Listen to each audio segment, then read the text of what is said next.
Hi, I'm Nando Reynolds, and I'm talking with you today about creating functional goals so that you can really make your life what you want it to be.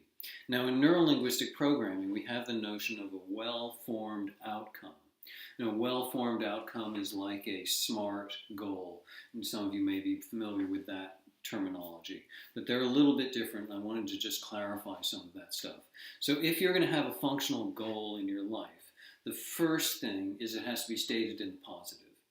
If I think, oh, I want to not be such a couch potato, well, that's not stated in the positive. It's not very concrete.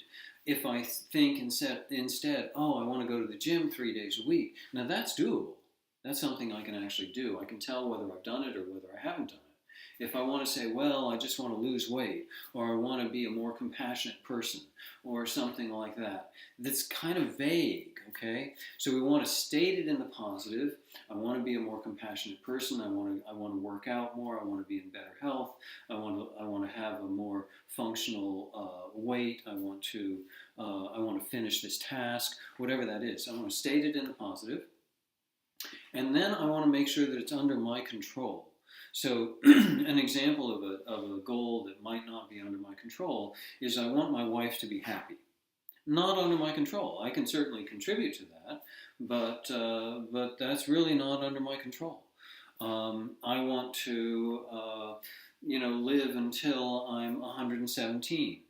Not under my control. So we want to make sure that the goals that you set for yourself are goals that are actually under your control, because our target is to be successful in life.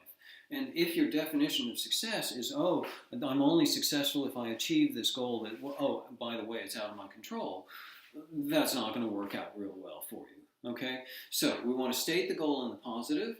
We want to make sure that it's under our control. And we want to make sure that the definition of creating that goal, of accomplishing that goal, is very concrete.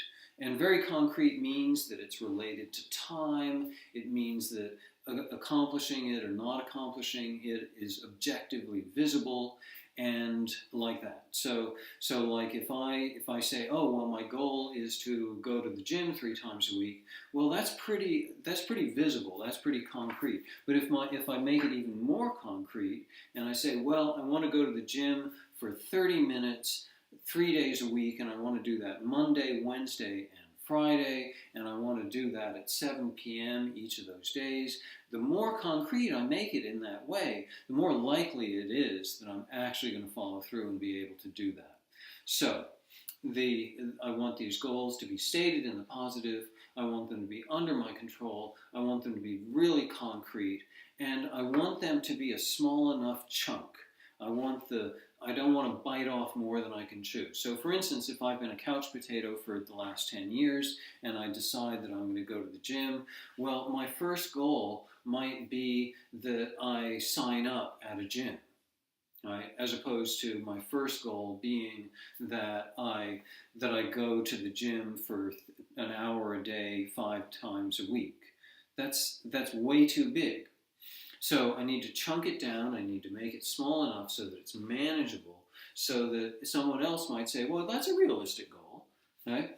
So when you're setting these goals, it's very helpful to write them down. People who achieve goals regularly in their lives, they write them down, and that helps them stay accountable. It helps them stay accountable to themselves. Oh, I wrote down a week ago that by the end of the week I would have done da-da-da-da, and now here it is at the end of the week, and either I did it or didn't. Okay? That accountability is really helpful as well. So thank you for taking the time to watch this video. I hope it's really helpful, and wishing you the best.